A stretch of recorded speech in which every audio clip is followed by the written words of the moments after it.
This episode of Healthy Home Hacks is sponsored by the Building Biology Institute. To learn more about creating indoor environments that support health and wellness, visit their free resources at buildingbiologyinstitute.org. How would you like to improve your health and keep your family safe? You're listening to the Healthy Home Hacks podcast, where we firmly believe enjoying optimal health shouldn't be a luxury. Healthy Home Authorities and husband and wife team Ron and Lisa will help you create a home environment that will level up your health. It's time to hear from the experts. Listen in on honest conversations and gain the best tips and advice. If you're ready to dive in and improve your well-being and increase your energy, you're in the right place. All right, here are your hosts, biobiologists, authors, media darlings, vicarious vegans, and avocado aficionados, Ron and Lisa Barris. Hello and welcome to the podcast where technology and health collide. Can we find a balance? I am your host, Ron Barris. Hey everyone, thanks for joining us today. I am your co-host, Lisa Barris. And in case you didn't figure it out, Ron and I are a husband-wife team. In fact, we are the Healthy Home Dream Team. And for the last 15 years, we've been helping people just like you eliminate toxins from their home and life with simple, step-by-step solutions to improve their health. If you want to find the secrets to the universe, think in terms of energy, frequency, and vibration. That's a quote by Nikola Tesla. You know, as humans, we're made up of 70% high mineral content water that in itself is semiconductive. You know, electrical impulses are generated by the brain and are used for intercellular communication. So all of our different cells and organs in our body are communicating with each other at different rates. Unfortunately, much like a tuning fork, we pick up the resonance of our environment and we mimic those different pulses, and it's not healthy for us. I'm going to give you an example. I have two tuning forks in my hand, one in each hand. Let's call them A and B. I'm going to take this tuning fork A and I'm going to hit it, and I'm going to let tuning fork B to sit next to the tuning fork, and it's going to pick up that resonance. I want to have you hear visually what it's going to sound like when our body's picking up vibration from the environment. Well, you can't hear visually, but you can certainly hear audio. So Ron's going to demonstrate this. Here we go.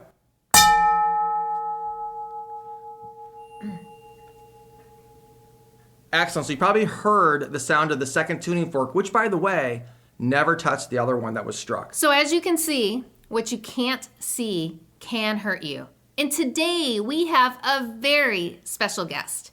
He is a world-renowned expert, a fellow building biology environmental consultant, and one of the finest people we know. Larry is an electrical engineer. He's a past certified mold remediator and a certified electromagnetic radiation specialist. Mr. Gust has been teaching classes. In fact, he taught Ron and I about indoor environments through the Building Biology Institute, BBI. And if you want to learn more, visit www.buildingbiologyinstitute.org. Welcome to the show, Larry. Welcome, we are Larry. so thrilled to have you with us Ron, today. Lisa, it's great to be with you again. Thank you. Well, excellent. Well, Larry, we're going to kick it off very fast. We're going to go right into questions because we know you're chomping at the bit.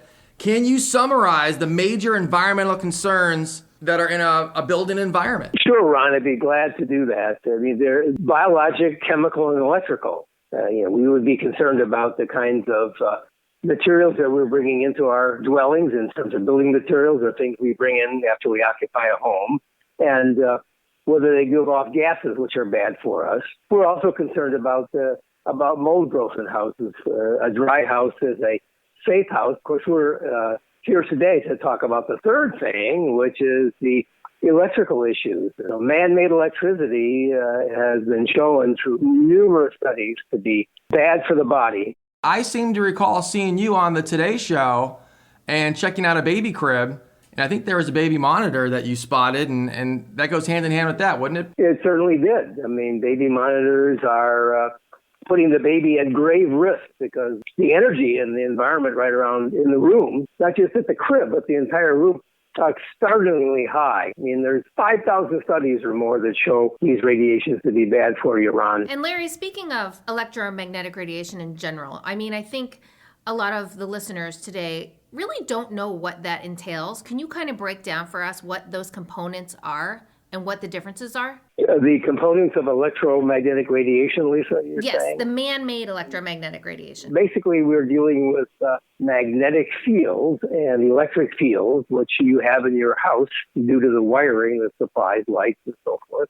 And those are physically active on people, but not quite as bad as the radiation from your cell phone, your cordless phone, your wireless internet connection, your pulsing Apple TV, black box. Those things are wireless radiation. They're much higher in frequency, and they seem to be much more debilitated. Okay, so Larry, we're really talking about, it sounds like 4 different sort of categories where we would have the radio frequency fields from the wireless devices. We'd have electric fields and magnetic fields that could be coming from our home, wiring errors and appliances. And then something which I know we're not going to get into a lot today, but dirty electricity, which some people have probably never even heard of. What does that mean? That means that there's lots of small voltage spikes running around on your wiring and getting into the environment in your home. And because these spikes are quickly changing, the body's reaction to those seems to be worse than reaction to less quickly changing magnetic and electric energies. So we got these from our electronic devices. This dirty electricity really didn't pose much of a problem just 20 years ago, 25 years ago, before the advent of solid-state circuits and the ability to change voltages from 120 volts down to a lower voltage to run all of our electronics. And because we have those in everything now, we have this dirty electricity is everywhere. And particularly at the chargers, right, Larry? So the chargers that are used, the transformers, that's where we're getting the dirty electricity from? Well, that's one type of transformer in a charger, but there's also transformers inside the electronics you can't see. They're in compact fluorescent light bulbs. So as a building biologist and going into the home, so you probably identify these dangers in the home, and then there's a lot of them, it sounds like. Well, there's a lot of places to look, but I don't want to make it sound hopeless. You can have a very healthy home by being aware of what these things are and how you can control them to your benefit. And that's really the whole goal of building biology, is to give people the control over their home environment, and so they have a health-supporting home. Well, and you mentioned home, and that's a good point. So can these fields affect people everywhere in their home? Well, they do. I mean, these fields are pervasive, so they're at work, and they're out and you're walking down the street, and they're in your home. And the home, for most people, is kind of like a castle. It's the place they have control of what's going on, and therefore they can take action to minimize these kinds of electromagnetic exposure. And Larry, obviously parents, we've got this vulnerable population that's going to be more susceptible to these, such as stay-at-home parents, little kids that have developing brains and developing bodies. And the American Academy of Pediatrics even says, hey, you need to be limiting your children's exposure to cell phones. But yet we're seeing kind of the opposite today, where kids are using cell phones and tablets and this more than ever. Yes, we are, Lisa. I mean, it's really rather sad, because the problem with all of this man-made electricity is you don't drop dead from the exposure to it right away. And so these cumulative effects come due someplace down the road. And so while a baby's handling a cell phone, it doesn't really make sense to the parent that there's anything wrong, because the baby is perfectly fine. It's developmentally down the road where we have to be concerned about that for the baby. Larry, that's a great point. And so, when you listen to this sometimes, and it seems like there's a lot of things you need to do for the home to protect yourself and your family. You can go to buildingbiologyinstitute.org, right? And you can actually find a consultant in your area. Well, yes, the Building Biology Institute has been training people to make evaluations of principally people's homes. We have a series of self-study courses and on-site seminars that last 5 days. There's 4 of them. What I love about it, Larry, is you guys give solutions. You go on site and you provide solutions to people. They don't know what to do, and you empower them to live a better life. That's the way to look at this. You want to find out about what's happening in your environment and create the best environment you can for yourself and for your children. And I know as biologists ourselves, we know about the importance of creating a safe sleep sanctuary. But can you elaborate a little bit on what are some of the symptoms that are associated with the field exposure when you aren't in a safe sleep sanctuary? Well, sleeping is affected by all of the four things we mentioned, but it's greatly affected by the electro environment of the sleeping room. And if you were going to improve any room in your house, you should focus on your sleeping areas because you're getting 7-8 hours in that environment and your body's doing its housekeeping and healing during that time. And for children, of course, the sleeping period is even greater than that. If you have a poor electrical environment in your bedroom, you can feel fatigued during the day. You have interrupted sleep. What I mean by that is you wake up more often. You may flip and flop in bed. I mean, we're seeing that kind of issue develop for people who are driving electric cars, where they have very poor sleep patterns from the exposure they get in the car. And that's after they get out. It's happening at night, when they're trying to sleep. So these things have some lasting effects that don't just get away when you get out of the environment. The symptoms that you just mentioned, plus, appetite loss, irritability, numbness, tingling, all these things, headaches. A lot of people aren't really connecting the dots. And electric cars, would you advise against those? Well, every car, not only electric cars, have radiation, electric radiation inside them. In fact, we make all cars with electrical systems that create problems. All the current that goes out to run your radio or your heater fan or your air conditioning fan, it all goes out on a wire and it comes back on the entire frame of the automobile. And that causes much higher fields that would have to be the case if they came back on, had a dedicated wire bringing that current back. I mean, there's so many different ways we can go here. One thing I wanted to empower the listeners. You had some really good ideas when we talked earlier about what can a person do in their sleeping space for these electrical radiations. Like, how can you protect yourself from these electrical fields which might be permeating from the walls or from the different products in our room? Electronics. Well, first of all, you should get rid of some things in your bedroom. You got to get rid of any cordless telephones. We should be turning off our cell phones or putting them on airplane mode if we're going to use them for an alarm or a light source in the middle of the night. You want to be rid of extension cords, power cords, and things that you have under your bed. It's really preferable to unplug the lamps that are each side of your bed because they are like they're big radiators of electric fields which affect the way we sleep and heal in bed. Those are things you can do for yourself. You might also be able to locate the circuit breaker that turns off the wiring that goes around the bed, or that also, if you're under the bed, over the bed, and you turn that off, you will have a big reduction in electric fields as well. A lot of people don't think about wiring because it's out of sight, and they think, oh gosh, isn't that covered by electrical code when I move into my home or rent or buy? They think that's all been assured for safety, but I'm guessing you're absolutely right. If the wiring burns the place down or kills you because it gives you an electric shock and you drop dead, there's a lot of people who are concerned about that, and that's why we have very strong electrical codes, the National Electrical Code, to prevent that sort of thing from happening. But the code does not think about really long-term effects that are subtly affecting your health, unfortunately. I wanted to back up to your bedroom for a second there, Ron, Lisa. Also, be aware of the fact that cable TV boxes or satellite TV boxes tend to have wireless radiation coming from them all the time, whether you're using them or not. Wow. And Roku boxes and Apple TV boxes. Unless you unplug that when you are done watching a TV program in your bedroom, it's going to be popping off with strong pulses of RF radiation all the time.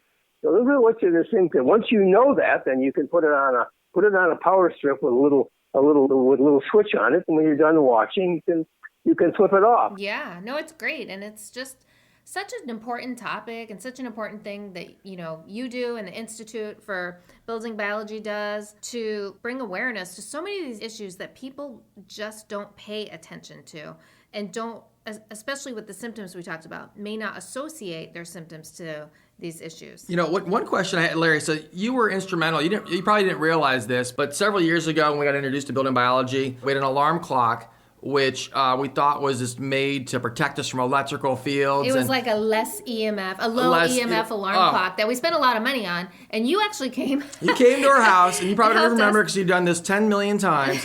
And you tested it, and you're like, oh my goodness, this is giving off a magnetic field. And like many things, like a lamp or whatever it may be, it's not wired properly or not grounded. It's giving off this magnetic field. And that's probably one of the deadlier things that someone can be subjected to from a lamp or an alarm clock in their bedroom, right? At the head of their bed? That's right. They are radiators. That old-fashioned alarm clock, generated a really high magnetic field, and it went out 3-4 feet from the location of the clock, which is why we like to get those away from the bed.